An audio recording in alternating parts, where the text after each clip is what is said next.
Le ministère, le service sera mesuré par le degré de Christ que nous aurons à prêcher. Être un serviteur consiste à être un serviteur de Christ. Mais nous souhaitons être vigilants sur ce que nous voulons dire par là.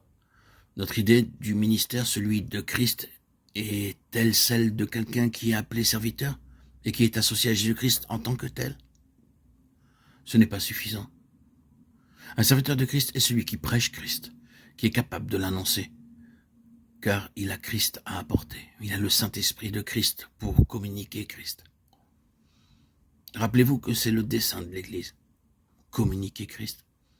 Aucun service professionnel ne peut l'accomplir. Vous vous souvenez, au temps du prophète Élisée, de la femme dont le fils mourut, qui, dans sa détresse, vint le chercher?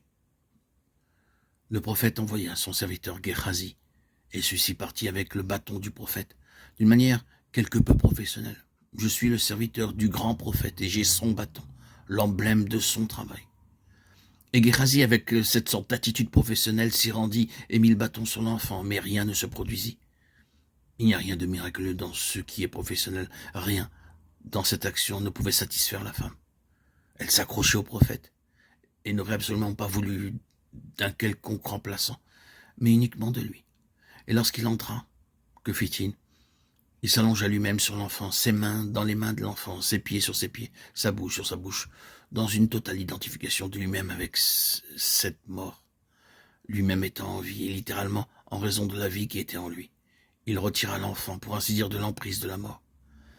Il s'agissait de la vie par celui qui est vivant, et il n'existe aucun autre moyen. L'Église est ce qui est en contact avec les conditions de la mort spirituelle, et parce qu'elle a en elle le Seigneur vivant ressuscité, elle brise la puissance de cette mort, délivre de la mort, et démontre le témoignage de Jésus, qu'il est celui qui vit, et qui était mort, mais qui est vivant à tout jamais. Voilà le témoignage de Jésus.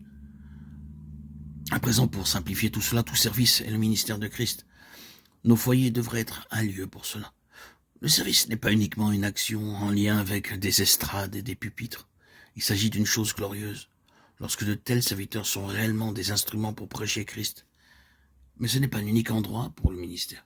Si vous avez un foyer dans lequel vous avez quelque autorité, ce foyer, par votre influence, devrait être un lieu où d'autres bénéficient d'une croissance de Christ, non pas un lieu où ils entendent beaucoup de merveilleux enseignements, de vérités exposées et des interprétations des Saintes Écritures qui y sont données, mais un endroit où ils rencontrent le Seigneur et repartent avec le sentiment et la connaissance que, dans leur vie, ils ont un accès au Seigneur. Ainsi, notons aussi que cela devait être le cas avec chaque membre de Christ dans toute la relation.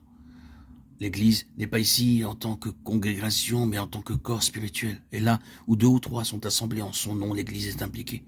Et il peut y avoir un ministère de Christ. Et il devrait y en avoir.